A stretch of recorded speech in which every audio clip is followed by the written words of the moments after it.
The next effect is the circulation of air and water. Because of the rotation, there is consistent change in the direction of ocean currents and winds. Right?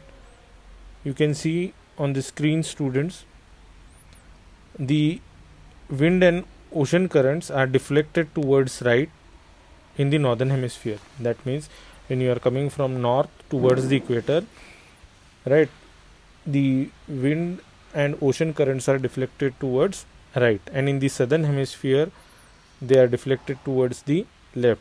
That is when you go towards the equator from the south pole. So this happens because of the rotation.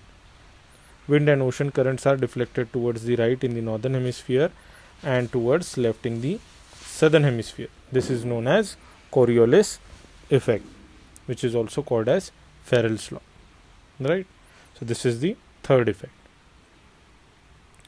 Fourth effect, variation in temperature. The variation in temperature is also due to rotation, as the part of the earth receiving the sun rays accumulates the heat during the day.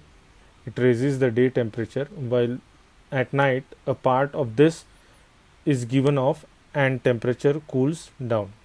It's very clear, students, when a part of the earth is facing the sun, there the temperature is going to rise, and the part which is away from the sunlight, there the temperature is going to be less, right?